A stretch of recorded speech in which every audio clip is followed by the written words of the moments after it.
بسم اللہ الرحمن الرحیم وصلی اللہ علی النبی الکریم۔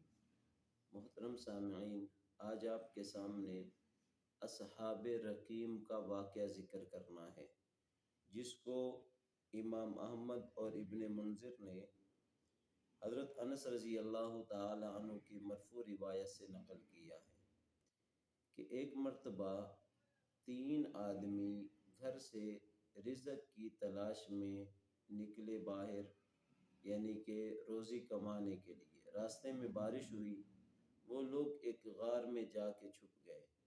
جیسے وہ غار کے اندر گئے، اوپر سے ایک پتھر آیا، اس نے آ کے غار کا منہ بند کر دیا، یہاں تک کہ ان کو ایک دوسرے کی پہچان بھی نہ ہو سکی کہ ہم کون ہیں۔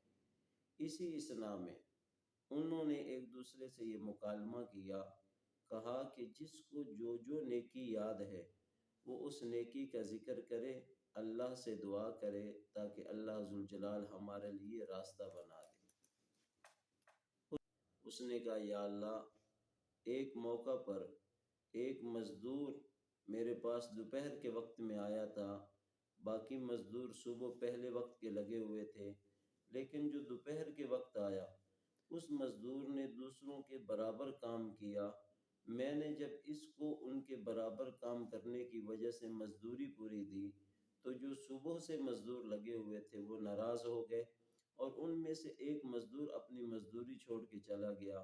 میں نے اس کے بدلے میں بکری خرید لی، پھر اس نے آگے بچے دیے، یہ ایک بڑا سارا بکریوں کا ریوڑ بن گیا۔ ایک عرصے کے بعد وہ شخص جب بوڑھا ہو گیا، طاقتیں دغا دے گئی، آنکھوں میں بینائی نہ رہی، کانوں میں سماعت نہ رہی، تو وہ آدمی میرے پاس آیا اور اس نے آ کے مجھے کہا کہ مجھے میرا حق دے۔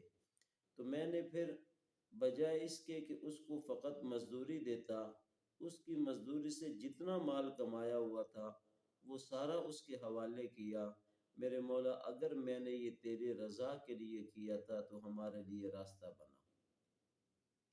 اس نے جیسے یہ کہا تو اللہ تعالیٰ نے اس آدمی کے لیے پتھر کو اس کی دعا کے بعد تھوڑا سا ہٹا دیا کہ روشنی باہر سے اندر آنے لگی۔ دوسرا آدمی بولا، اس نے کہا، یا اللہ، ایک وقت تھا جب لوگ تنگ دستی میں تھے، قحط میں تھے، لوگوں کے پاس کھانے پینے کے لیے کچھ نہیں تھا۔ اس وقت میں ایک عورت میرے پاس آئی، اس نے مجھ سے مانگا، میں نے اس کو کہا کہ اس کا تجھے معاوضہ دینا ہوگا اور تیرے اس معاوضہ دینے کے بدلے میں میں تجھے مال دوں گا۔ وہ واپس چلی گئی۔ پھر اس نے مجھ سے سوال کیا، میں نے بھی یہی اس سے پھر اظہار کیا، اصرار کیا، وہ پھر واپس چلی گئی۔ تیسری مرتبہ جب یہ معاملہ ہوا پھر وہ اپنے شوہر کے پاس گئی۔ اس نے جا کے اپنے شوہر سے مشورہ کیا، اس کے شوہر نے کہا، ٹھیک ہے، آپ اپنے بچوں کی خاطر کوئی بات نہیں، یہ زحمت بھی اٹھا لو۔ وہ عورت پھر اس مرد کے پاس پہنچی اور اس مرد نے پھر اپنی خواہش کو پورا کرنے کے لیے جب اس کو برہنہ کر لیا تو اس کے بعد وہ لرزنے لگی۔ اس نے کہا، لرزتی کیوں ہے؟ اس نے کہا، مجھے اللہ سے ڈر لگتا ہے۔